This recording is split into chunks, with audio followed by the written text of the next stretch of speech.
especially my host, for giving me this opportunity to be able to serve you. Hare Krishna. So let me just dive in directly, right? Already I'm a little disoriented. For me, it should be dark by now. Yeah, I'm from that part of the world, another world. So it's very bright at 8:15 in the evening. So there is a young man. He has had it very rough growing up. Spent his entire childhood on the streets, so has become street smart. At the same time, due to circumstances, has found it easier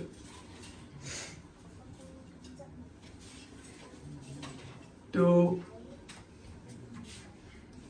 go places in life by being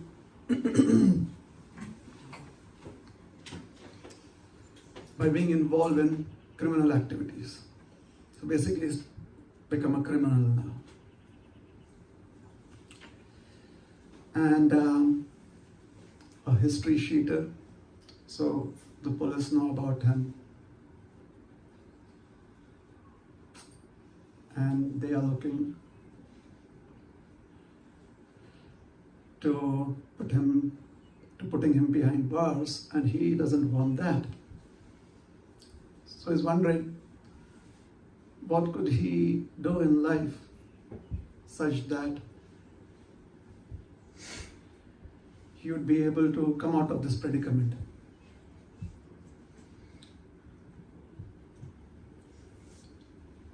Hears of an announcement made by the king of the country.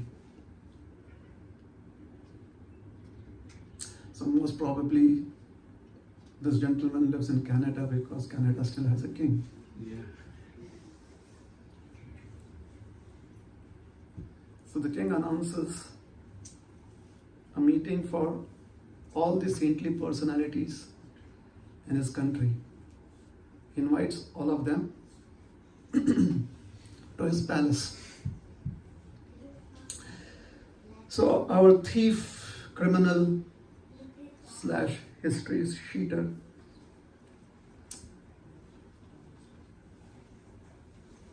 wonders if this could be the opportunity that he was looking out for. That maybe the king has called for all saintly personalities, so why would the king do that? The king needs help, most probably. And if I could convince everyone, including the king, that I am a saintly person who could give help to the king, then the king could take care of all my, could completely bring me out of my predicament. I could be a free man. So he dresses himself up, he disguises himself as a sadhu. Everyone knows what is a sadhu. Anyone here who does not know what a sadhu is, please raise up your hands. So good. So he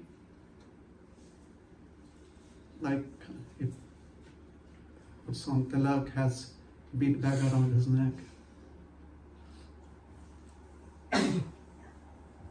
And he's confident that he can walk sadhu, he can talk sadhu, he can make people believe that he's a sadhu. So he comes into that gathering. The king has already sent out invites. However, every saintly person has access to such a gathering. So he, despite not having an invite, he is welcomed in. However, he has to sit right in the back rows. So the king comes up to the mic to make his announcement. He says, "Oh great saints," and everyone is eagerly waiting to hear the king. He says, "Oh great saints, please help me." I need your help. And in return for your help, I will offer you half my kingdom, 50% of all of my property and riches. I will give it to you. One of you, please agree to marry my daughter. So the king wants a good husband for his daughter.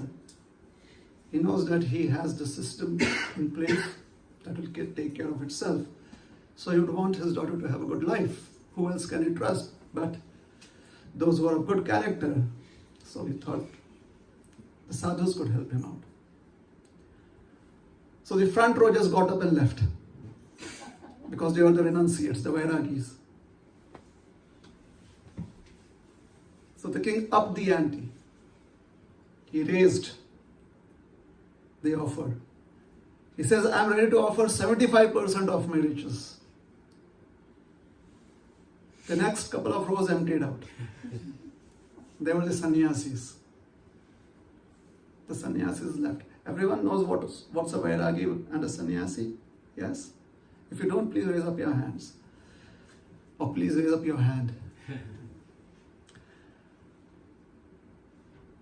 So the king thought maybe I should increase my offer. He said, of the remaining, if someone comes up ready to marry my daughter, I'll offer my entire kingdom and all of my riches to that person. The entire assembly, except for our young man, was emptied out. Everyone left. Because the rest of the people thought, hey, we thought the king has called us to have some nice discussion, or maybe has a proposal about how we could increase devotional activities, but we are already married. Those who are already married, they're like, we are happy being married. We don't want to marry the princess, so they all left. Finally, there's just one gentleman. So the king says, thank you, sir, please walk up. He said, I never said I'm ready to get married. The king said, but you are still, you're right here. He said, I was waiting to see if you have any other proposal. So here's my proposal. Everything, I can make you the king right now. Please, O respected sadhu, please accept the hand of my daughter in marriage. He said, first of all, I'm not a sadhu. I'm a criminal and a history cheater. The king says, well, anyways, you are in the vesha of a sadhu. You are in the guise of a sadhu, so I have to offer you respects. So maybe you have changed your ways. So the proposal still stands. He says, sorry, sir. If all the other people are not ready to accept a proposal, then they must have a better life. If they are not accepting your proposal of your daughter's hand in marriage and the entire kingdom, and along with its riches, then they have something better. So I'm a thief. I always go for the best. So I'm going with them. And he goes with the sadhus and asks them, and they explain to him, and his life changes. The sadhus also teach him how he could live in the forest, in the deep, deep forest, the life of a renunciant. So the police also cannot trace him, I guess. It's interesting what happens in a person's life, in our lives, when there are experiences that are very impactful in our lives.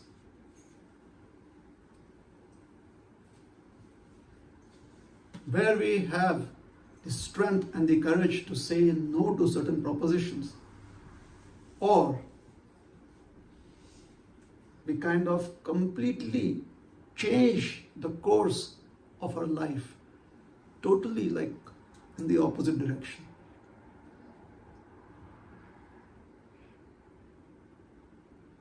The great saints, the sadhus, the acharyas, those who have studied this philosophy or they have studied these behavioral traits.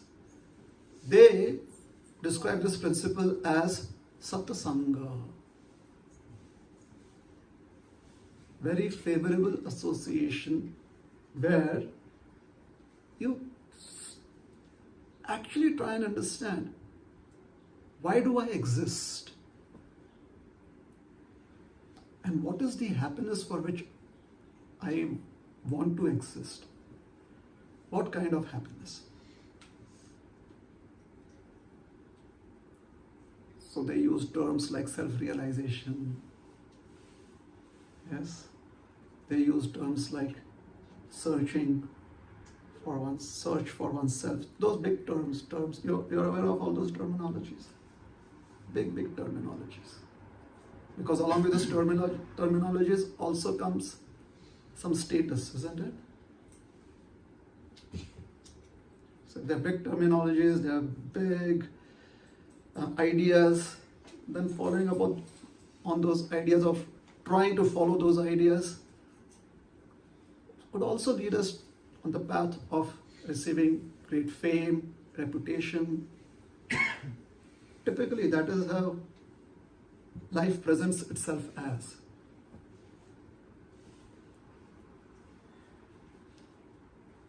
So then the saintly personalities make us aware of the pitfalls too.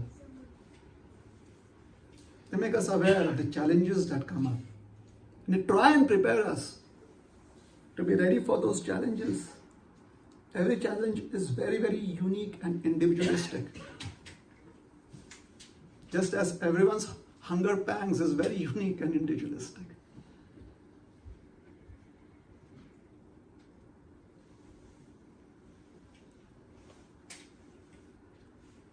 So, the benediction that comes our way through such contacts, through such association, is extremely helpful in life.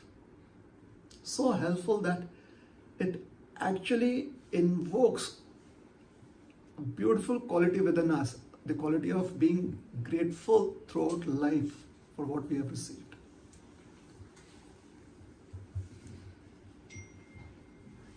Gratitude is an interesting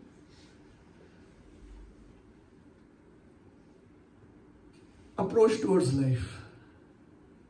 It's where you're forced to be selfless.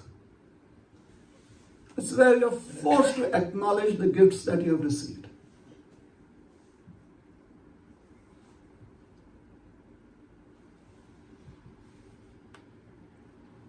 For example, there was a mendicant who would go begging alms because that was the protocol that he followed in his life. That was his sadhana, that was his practice. Some houses would be very, very favorably disposed. There were other people, different houses where people were nasty. So there was a particular homeowner that was very nasty.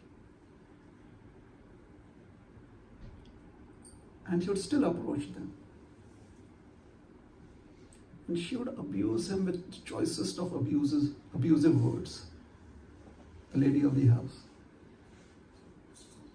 How dare you come every single day? Don't you have any self-respect? Why don't you work? And other choice words. So the passers-by would be hurt with how harsh she was towards the mendicant. So one passerby felt really pained. And he walked up to the mendicant and he said, I've watched you over the past few days, and every single day you go up to her door, you knock on her door and beg for alms, and she just abuses you with words. Why do you have to do it? You just erase her existence from your life. Just forget about her. She'll never give you alms. Why do you go to her house? He says, my business is to ask for alms. Ask for people to give me some charity. Therefore, when I approach people, they get an opportunity to give. She will never give you charity. That doesn't matter. I'm not interested in people giving me charity. I'm interested that they give. So at least she's giving me abuses. She's not holding back. So someday, this habit, this force that is within her, where she needs to give out, maybe she'll dovetail it towards charity.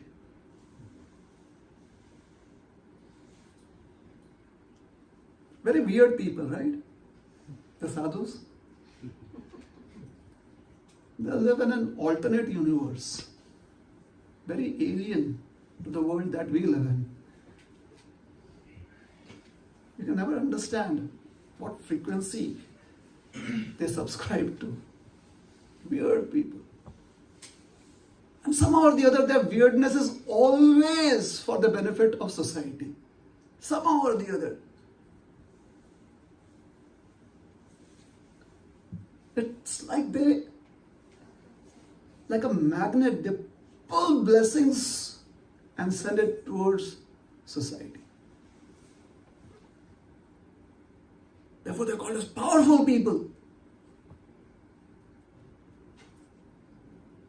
Isn't it? Sadhus. How powerful are they? Let us hear what Shri Krishna says about a sadhu. Who is he speaking about? He's speaking about the benefits that a sadhu bestows upon one. And in his case, when he is praising a sadhu, it is none other than his own paternal uncle, Akrura. In the 10th canto, there is a description that Sri Krishna has been brought from Vrindavan to Mathura by none other than Akrura. And the residents of Vrindavan are expressing their deepest emotions towards Akrura, that who did name you as Akrura? Akrura means not cruel, but you are Krura, you are cruel.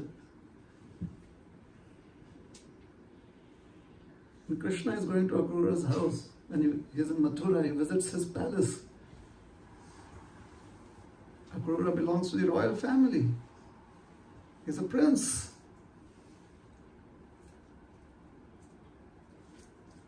And Krishna calls him, you are a Sattamaha.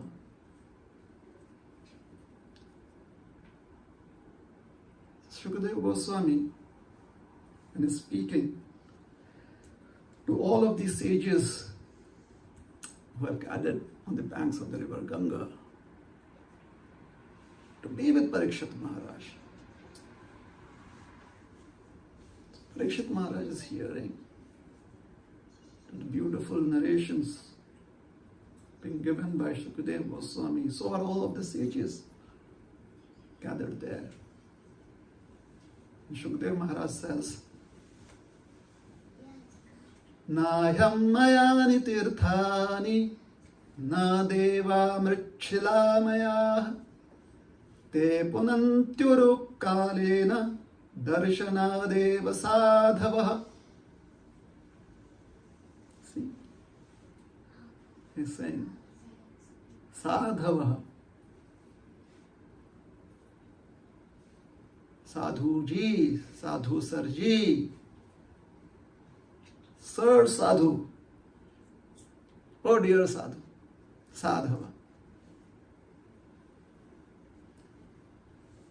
He's saying, you sadhus, persons like yourself, he feels so emotional. He's like being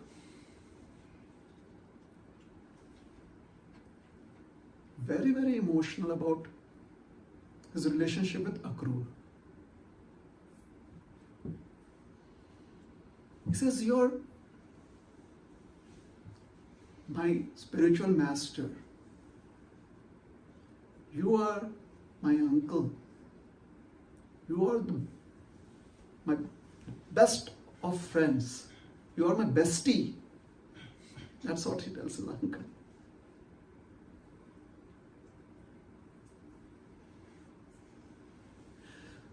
Because you have the quality of a sadhu. And what is that quality of a sadhu?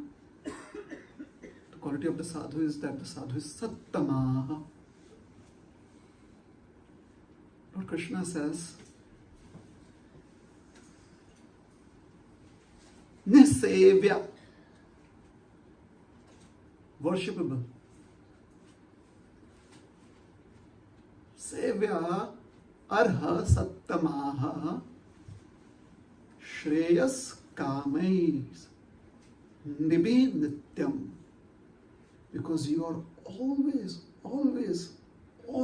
meditating on what could be beneficial for every single person in society, including the insects, the animals, everyone, the whole of creation. You're always meditating on that and trying various means to achieve that goal.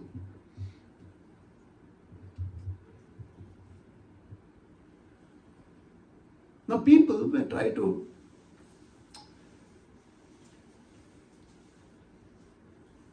seek, or they might try to have favorable situations happen in their life through various means. And the verse that we chanted, this is one. There are few means that people try out that has been described here. Would you like to know what are those means? Well, I have to deliver a lecture here, so I have to tell you.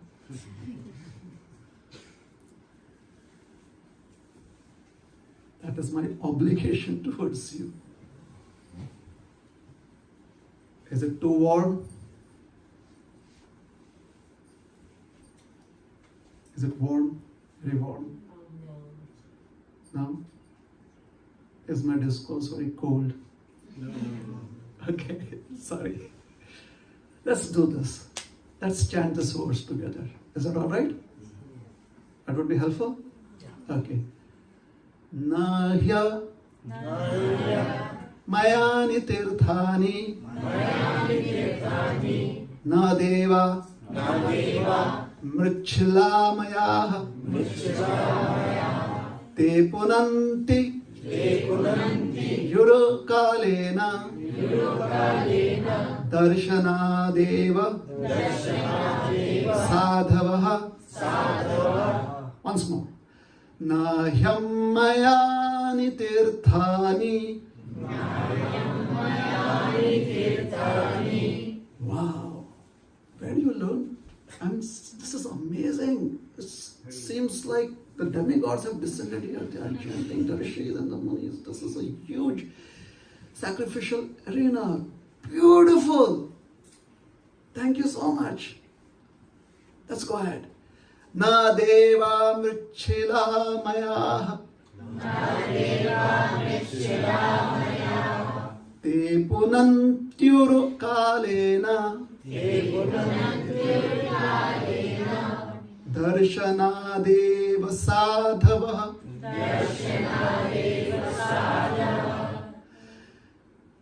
People worship various objects in which they put their faith, such as the demigods, such as the devas.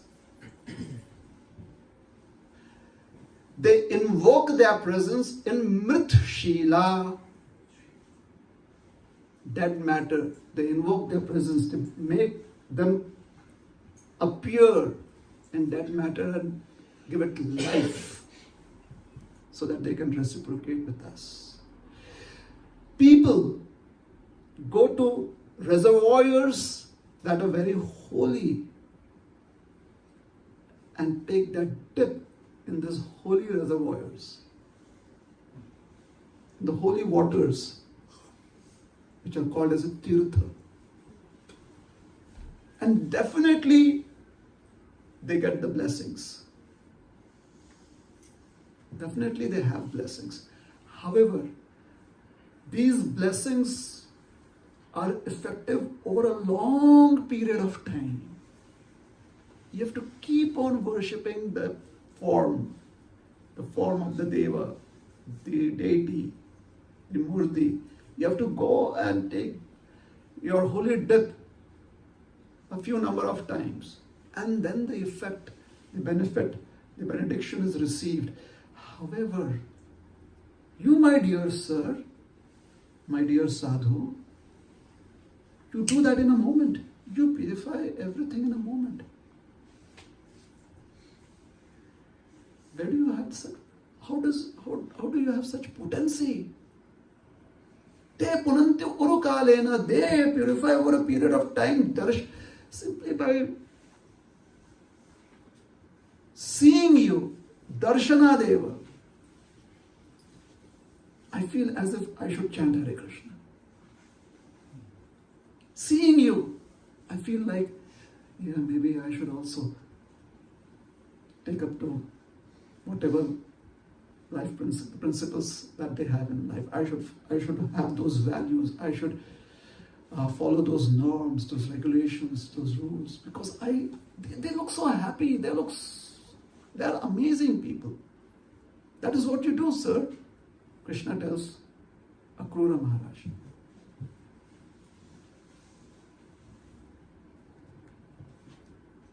No one can deny that there are holy places with sacred rivers, or that the demigods appear in deity forms made of earth and stone. But these purify the soul only after a long, long time, whereas saintly persons purify just by being seen.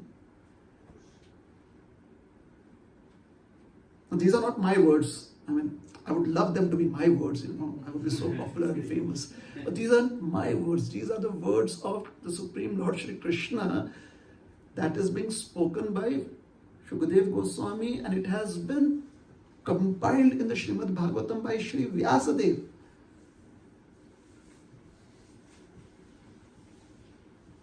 So, we will have to give our attention to what is being presented here.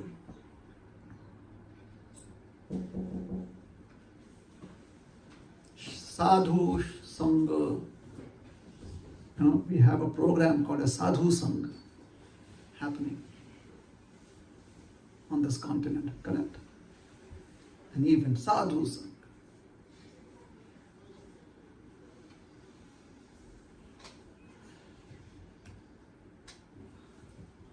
Let us see how Lord Chaitanya reveals this principle. Lord Gauranga.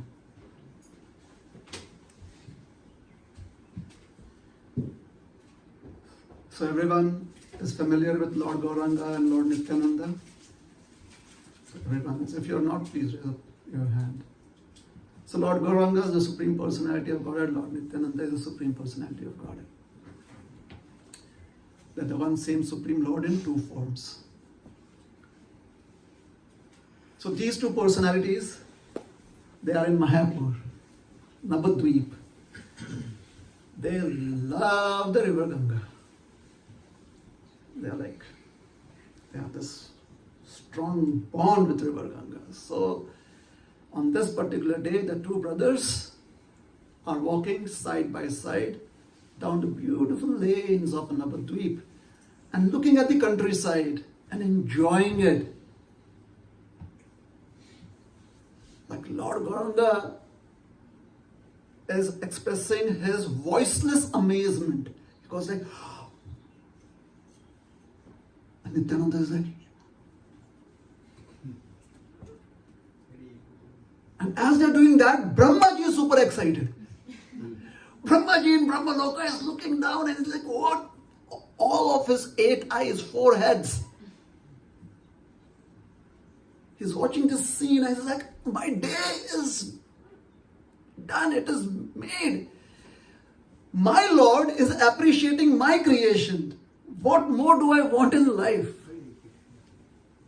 Brahma is like, where is my iPhone? I need to record this.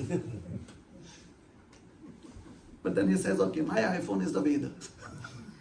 That is where I'll record this incident. In the Chaitanya Bhagavat, he does that. Vrindavana Thakur helps him out. Brahmaji is super excited.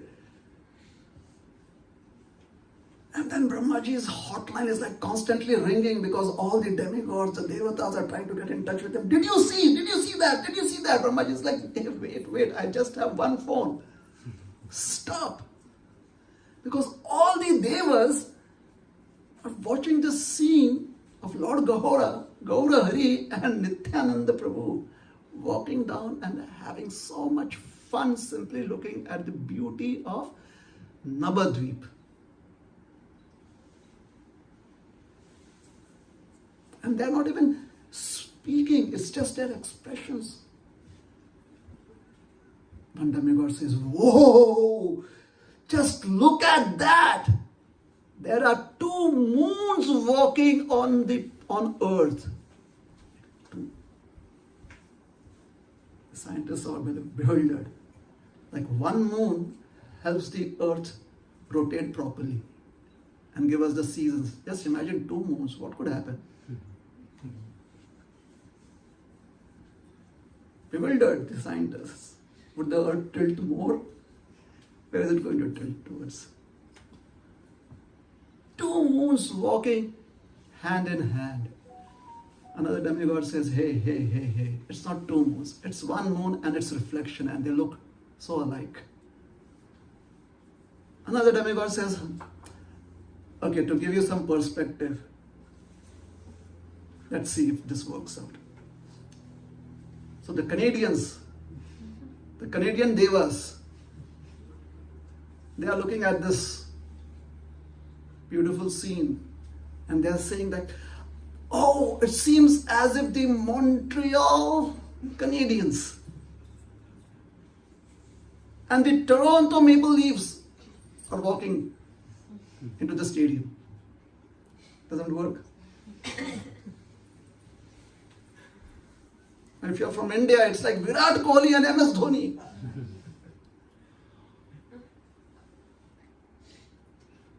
Or if you want to be a little different, you could say Narendra Bhai and Mota Bhai.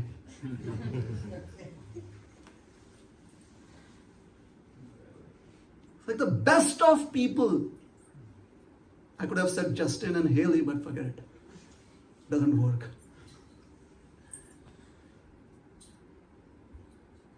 Who do you want? Kirtaniyas, who are very popular now. You figure out the 2 that are really very popular in today's times. If I say, like, Niranjana Maharaj and Radhanath Maharaj. Okay, that strikes a chord. So the devas that belong to the ISKCON world, they're looking down, they're like, it's like Gopal Krishna Maharaj and Jayapataka Swami Maharaj are walking side by side. It's as if Radhanath Swami and Niranjan Maharaj are walking hand in hand. Okay, that brought a smile to everyone's eyes. I should have tried that.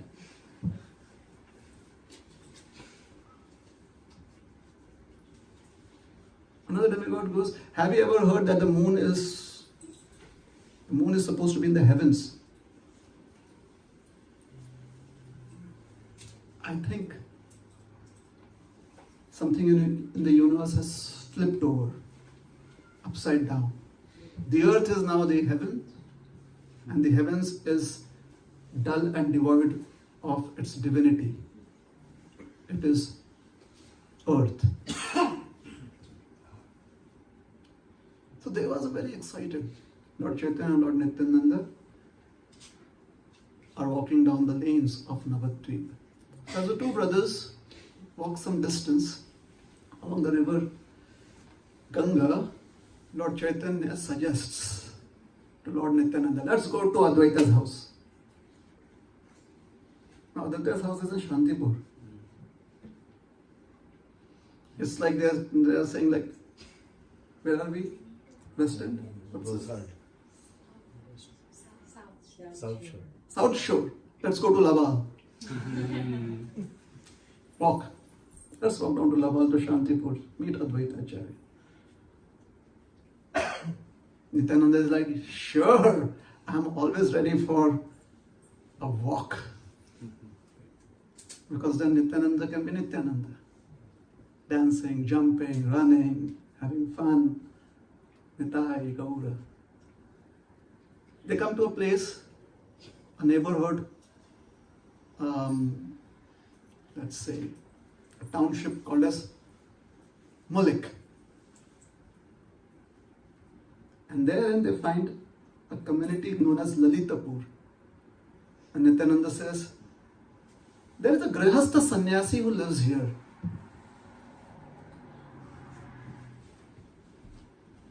Let's try and imagine a Grihastha sannyasi who lives here. Let's go and visit him. Lord Chaitanya is very excited. Yeah, let's go and visit a sannyasi. Wow. This is such a great fortune. So they go and visit this sannyasi. The sannyasi looks upon the beautiful, beautiful forms. I was so dazzled. He's like, I've never seen such beautiful beings ever in my life. Lord Chaitanya, Nityananda Prabhu introduces the sannyasi to him. He says, this is Sannyasi Maharaj. Lord Chaitanya offers him obeisances. Nityananda Prabhu offers him obeisances. The sannyasi blesses them. He gives them a, just because he's so happy just seeing them there, the blessings just pour out of his mouth. He says, Dhana, Vangsha, Suvivaha, Hau Vidyalabha. He says, bless you to have wealth, children, happily married life, and an engineering degree. I bless you to have good college education. Lord Gauranga, he looks up and says, sir, would it not be a good idea to just bless me that I can serve Lord Vishnu? Isn't that the best of the blessings that a sannyasi should be giving? This is what is happening to the younger generations. Smarty dhoti. Smarty pants doesn't work, right? This is what the younger generation is learning, that they talk back to their elders. And you have no sanskara, you do not have manners to say thank you. What am I offering you? I'm offering you all that is going to be helpful for you in life. And you talk back.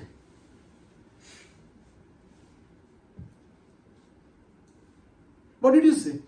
You said it would be better to give you the blessings of having devotional service unto Lord Vishnu.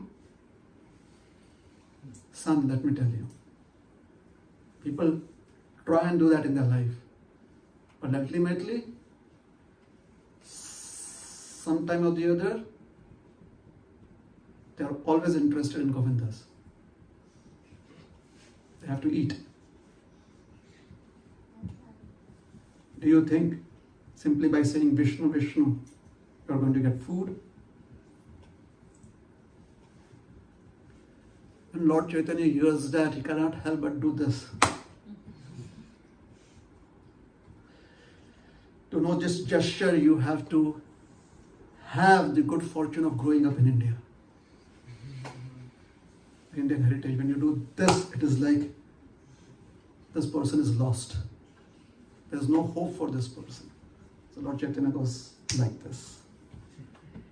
And he says,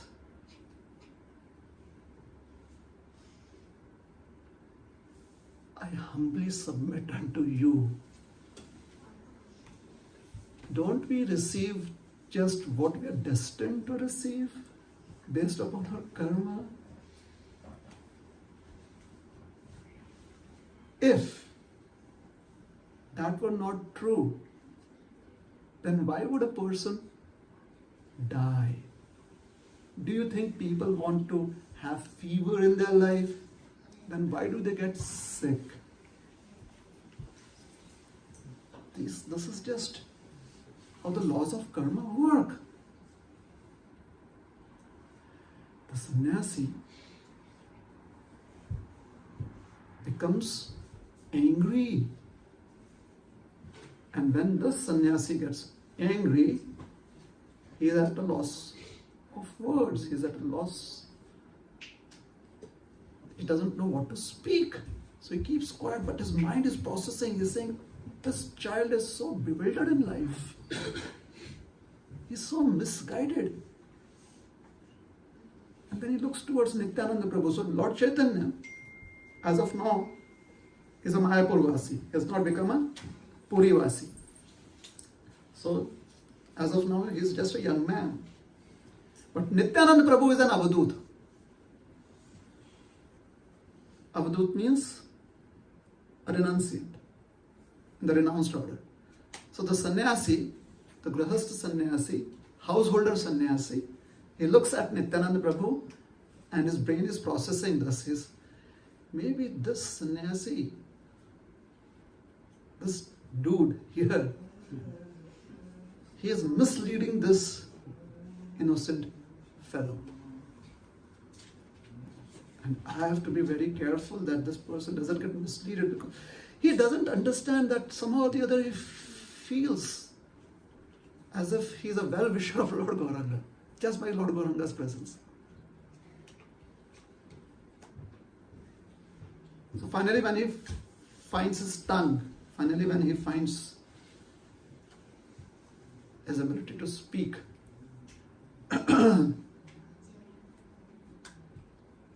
he says, this is all that I had to see in life. I have lived life. And all that was left is to have this experience of a young child berating me, talking nonsense to me. Do you think I'm a failure in life? I have been to all the holy places, Ayodhya, Kashi, I've been to Lanka.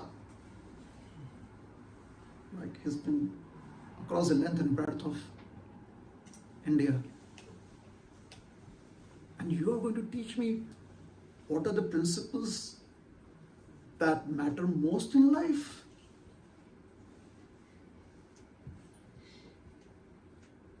You should be careful. Who taught you all of this? Nityananda Prabhu sees that the situation is going out of hand. So Nityananda Prabhu says, Sir, please forgive me. He is not to blame. I am to blame. Maybe it's my mistake. But you are such an exalted personality. Please calm down. When the sannyasi receives this feedback from Nityananda Prabhu, like, you're such an exalted personality, is like, yeah, now it's better. Now he knows that I'm a great personality. Finally he realizes it. And my suspicions are confirmed. He is to blame. So he says, okay, don't worry. Why don't you gentlemen, before that Nityananda Prabhu interrupts and says, sir, if you can be kind enough to let us go. We have some important work that is calling us. So can we take your leave, please? He says, no, please, you've come to my abode, my house, your guests. So please take your bath in the Ganga, come back and have some lunch, have some food, and then we'll see where we go from there. Please do that. So Lord Gauranga, he says, all right, he is asking us so much to let us fulfill his desire. So they go and take a bath in the river Ganga. They come back and the sannyasi offers them fruits, milk, dugdha, amra, fanasadi, jackfruit, etc. He offers them. Lord Chaitanya, Nityananda Prabhu on behalf of Lord Chaitanya offers it to the Supreme Lord, and they accept that prasad because they are devotees, right? Lord Gauranga has appeared in the form of a devotee. So they offer to Lord Hari and then they accept the prasad. The sannyasi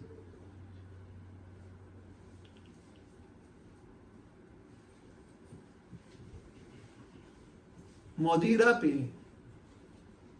The sannyasi is drinking Modira, wine. As Nityananda Prabhu and Chaitanya Mahaprabhu are having fruits. And as he's having the glass of wine, he goes, Bara bara sannyasi kahe, Ananda pave, Ananda pave. Please take some bliss, enjoy the bliss.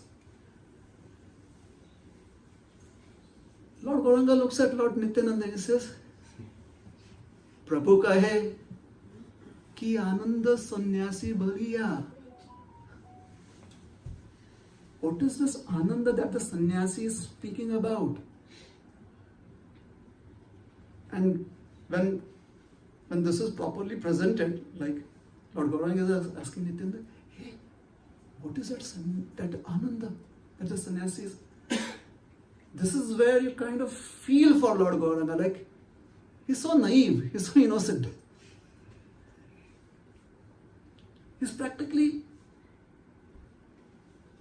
uncorrupted by life.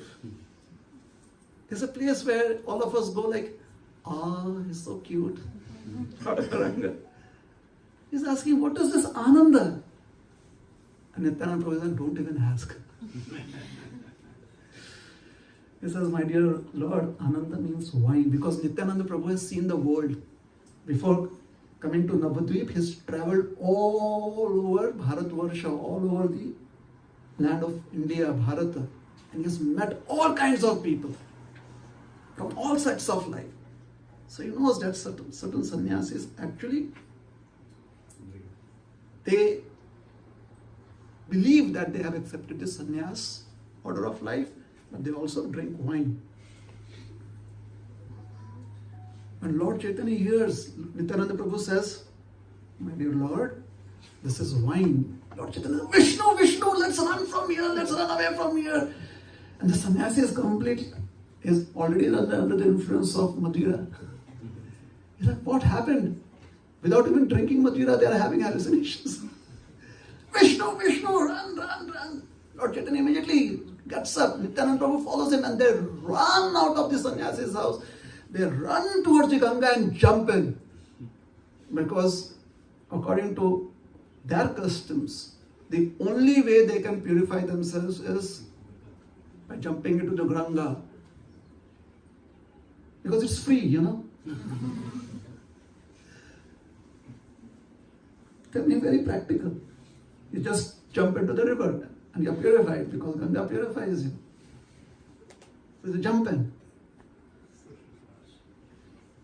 And Lord Chaitanya says, oh my Lord, what was that? Nityananda Prabhu is very quiet. Vrindavan Das Thakur says, Lord Chaitanya and Lord Nityananda, they went to the house of a so-called sannyasi who offered them advice for advancing materially or having material happiness, and offered them wine. They went to the house of such a personality. However, Lord Gauranga never went to the assembly of the sannyasis in Kashi. They were pakka followers of the Vedas, like strict adherents of all the four regulative principles.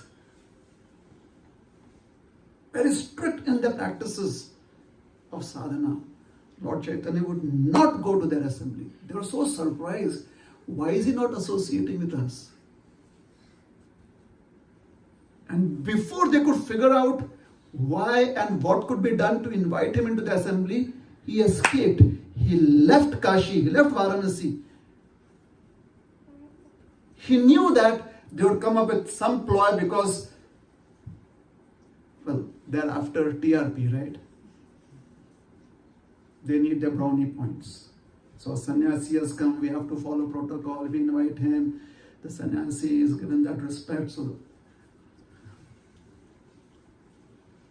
They want to follow the custom. Lord Chaitanya avoids them because they offend Krishna.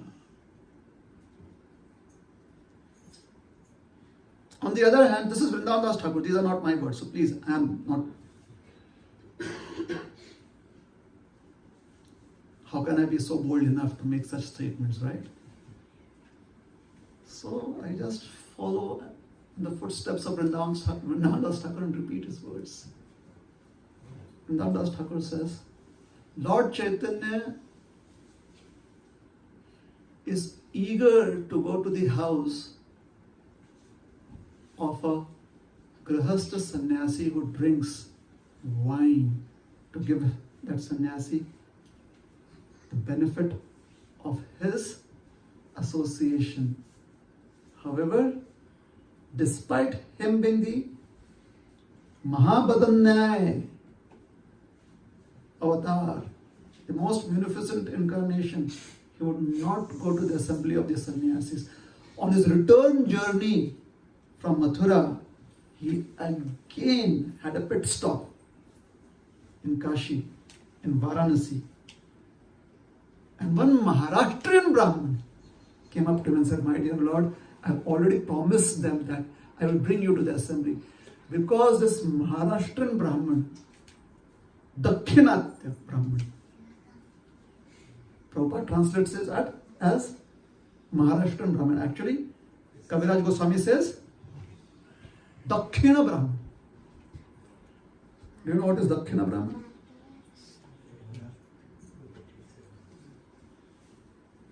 Someone from the south of India. Dakshin. He came to Lord Chaitanya. Lord Chaitanya just loved him. Lord Chaitanya was in so much love with his devotion, with his fervor. He said, yes, you can take me to that assembly. The sannyasis got the benefit of Lord Chaitanya's audience. And they actually could bring about a change in their lives. The sannyasis of Kashi. So, Srila Vrindavan Das Thakur, he makes this point. He says, Madhyapera ghare kaila snana bhojana nindaka vedanti na paila doroshana. Because the sannyasis of Kashi Varanasi, they derided the form of Krishna. Nindaka. They would blaspheme Krishna by saying his form is material. Chaitanya Mahaprabhu was not happy about it. So what is good association? That was the underlying theme of today's presentation. And it is not about what customs we follow, because that is expected of us. We have to follow those customs. What else would we do? Can we do anything else? Do you think it's easy for us to go and listen to materialistic music anymore? I mean, we may try, but we won't be. It will be too much for us. Do we think we can go out and enjoy life like other people do? It's not possible. We are too educated for that. I mean, Prabhupada's books have really given us such education that now every time we look at anything in life, it's through that lens. It's like when a child goes through high school, the child that is now grown up cannot help but think logically according to whatever math the child has learned, cannot think but in terms of poetry and literature that the child has learned. Because that is what education does to you. So we are educated in the customs of Krishna consciousness. That is who we are. How do we receive good association? What is it?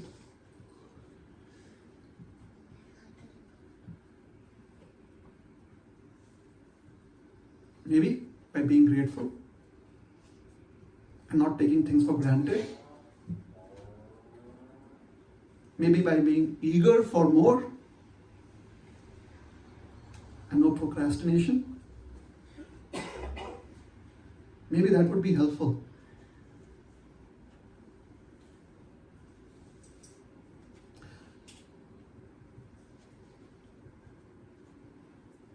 How comfortable are we comparatively when we as a congregation of Shri Radha Manohar here visit some unknown ISKCON temple in some part of the world? How comfortable are we? Because if you read Chaitanya Charitamrita, Lord Chaitanya will walk into every temple and it's as if he is in Mayapur. Like he's on the banks of the Godavari and he'd think this is Yamuna. In Sri Rangam, you'd think this is Krishna. Do you find that level of comfort? Or does it take us some time to adjust to it?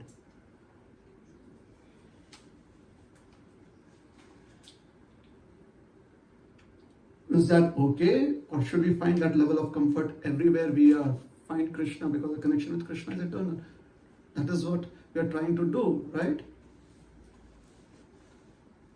So what kind of association would help us do that?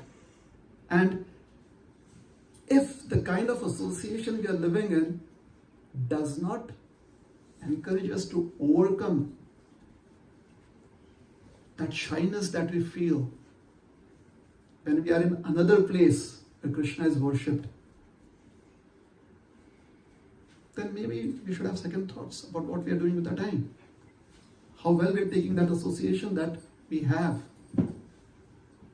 Are we trying to push beyond the boundaries of the comfort zone where we are in a particular congregation, in a particular community? Are we going to push that?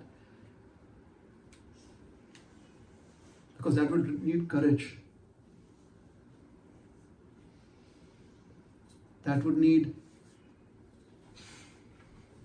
a spirit of exploration.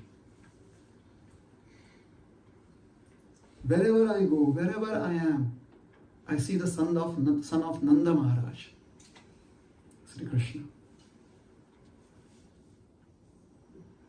And then, in that situation, we can chant Hare Krishna, Krishna Krishna, Hare Hare, Hare Rama, Rama Rama, Hare Hare. And people around us would also chant.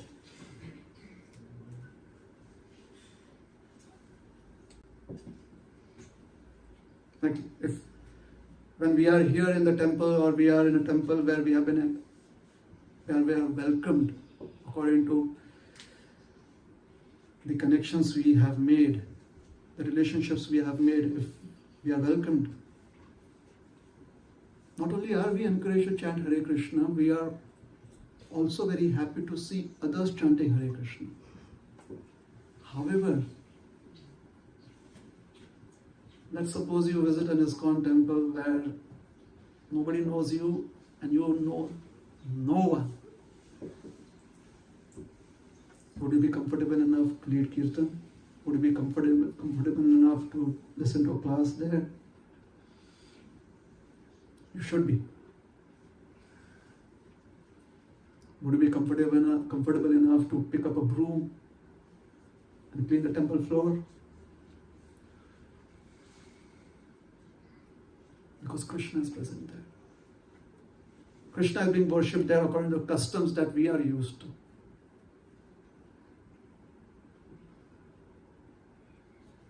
So if there is any shyness, then we should be able to give up that shyness. We should be eager. It's like coming home, being home, being free. This is the benediction of having saintly association.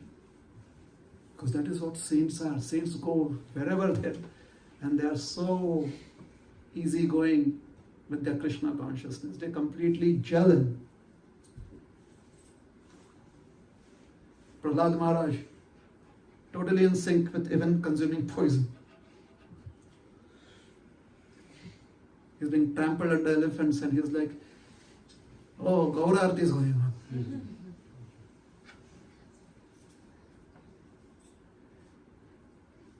So extreme examples are there. However, we don't want to be trampled by elephants. I mean,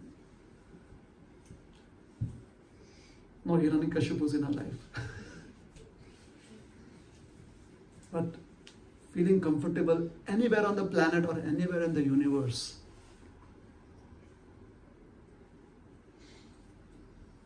With the process of chanting Hare Krishna. It's such a benediction. It's such a blessing. Hare Krishna, Krishna Krishna, Hare Hare, Hare Rama, Rama Rama, Hare. Shreyas Kames. Shreyas Kamer Nityam Nirbhihi. This is what sadhus create. Saintly people create. They create an atmosphere that is for our Shreyas, for our ultimate benefit. Thank you very much. Hare Krishna.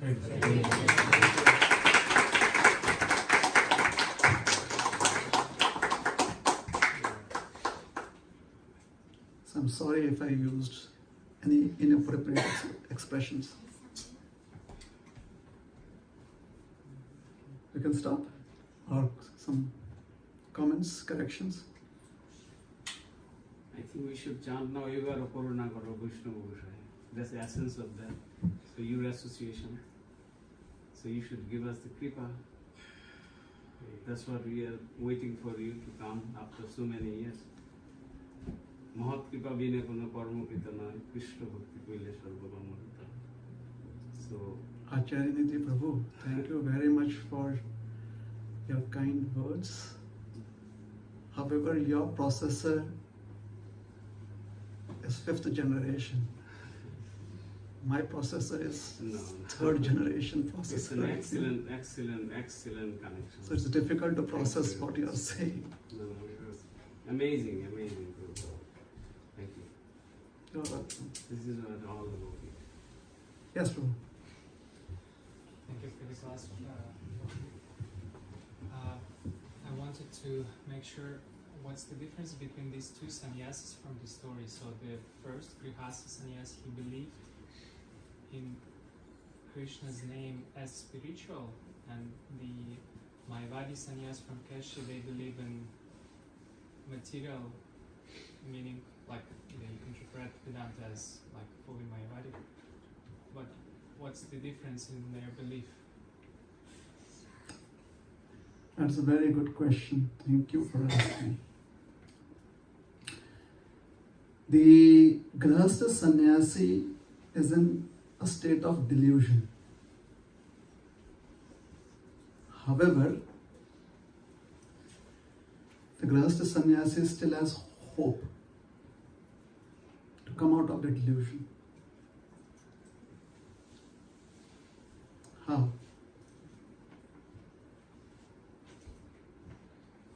Because of his habits.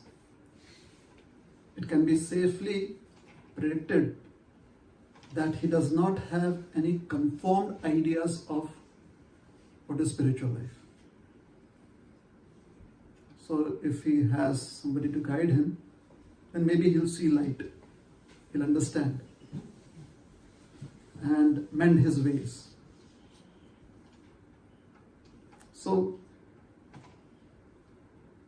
he is like someone who is still open to understanding the correct absolute truth,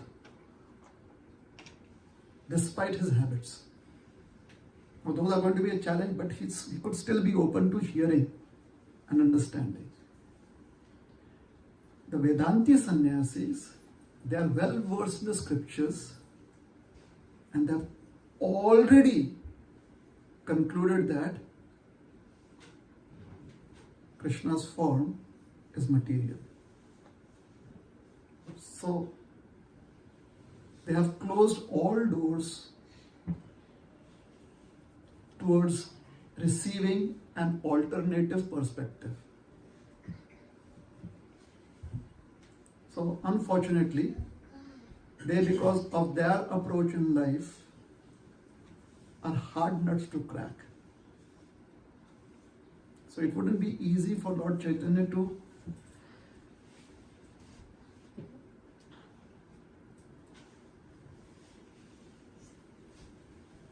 these people have kind of given up their free will by just having concluded this is all that is, this is it. The Supreme Absolute Truth is very abstract in nature, and all of us are part of it, and all of us are supposed to merge into that and become one. So that is their idea.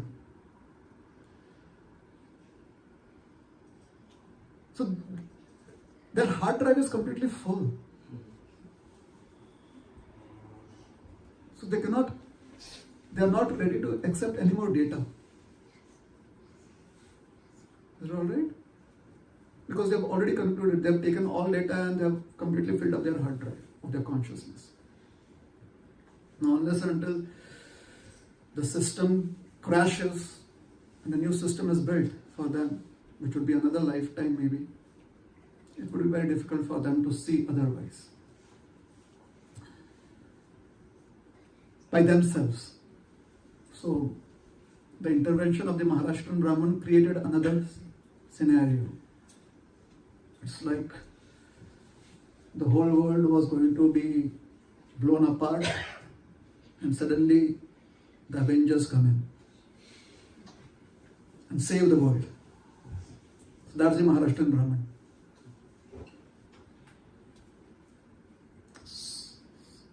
A Superman, someone with that ability to bring Lord Chaitanya's mercy within reach of the Vedantic sannyasis, just because they have a relationship. That relationship is there. Nityanand Prabhu knew about this sannyasi. Nityanand Prabhu is a well-read person. He's seen the world. He knows the ways of the world. So he's already studied this sannyasi. He realizes this sannyasi is wayward. Sannyasi is lost and can be saved. So that's the difference between the two. One has given up, they have forcefully burnt all bridges because they think that they are already they are free, they are the supreme, so they don't need saving. That's the Vedanti sannyasis. Whereas the first sannyasi, the Grihastha sannyasi, has some backed sectors, but still his hard drive is functional. You can still get some data onto it and make a good program work. So that is the sannyasi. His habits are not very favorable, but if he accepts the process given by Lord Chaitanya, then that can change. Is that all right? Yes. So he is a materialistic sannyasi, the other one is an impersonalist sannyasi. In our terminologies, we can call them as Mayavadi sannyasis. That is our terminology. He is not, the first sannyasi is not a Mayavadi sannyasi. He is a materialistic sannyasi. So just for his convenience, he has accepted sannyas. So he still believes in Krishna as spiritual personality, not as like impersonal Brahman, right? He is open, or there is an opportunity available for that concept to be presented to him. He does not have any conformed ideas about Krishna as of yet. So it could be that he considers Krishna to be the supreme. It could be that he considers Krishna to be an exalted personality. He is not against Krishna. He is not vimukha. He is not facing away from Krishna. He is sumukha. So you just need somebody to build that bridge for him. to serve Krishna in a favorable way. And Lord Chaitanya is eager to help out such personalities. Is it alright? Yeah, makes sense. Thank you. But the other person would, if Lord Chaitanya even builds a bridge, they would want to burn that bridge. They're like waiting with torches. Hey, you're building a bridge towards us, burn. We'll build a bridge towards you. You want to take it?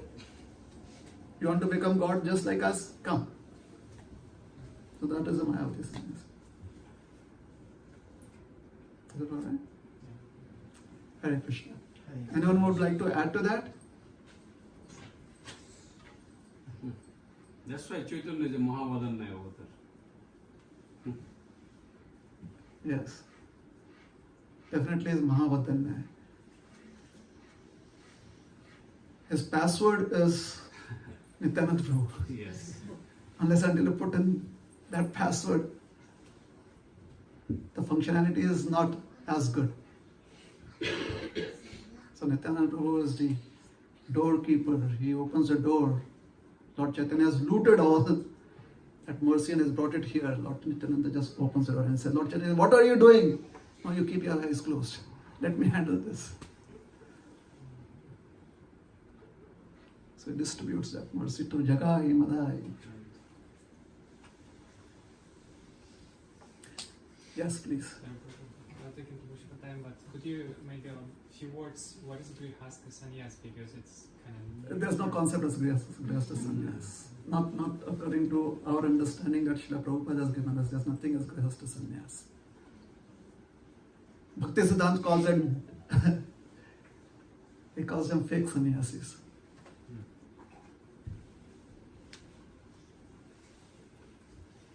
So it's just sannyas who has a household. Well, he had a wife too. Chaitanya Bhagavat mentions that his wife was looking towards Lord Gauranga and Lord Nityananda. Who are these beautiful people?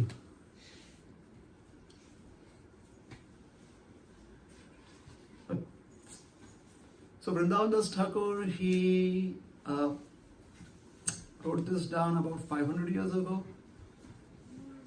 So during those times, such people did exist in society. Although it is not acceptable according to the norms of civilized society. But people kind of bend the norms slightly, so this person did that. So Grihastha sannyasi.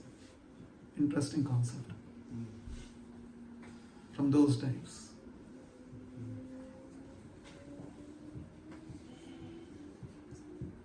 Anything else? So we'll stop here. Thank you very much.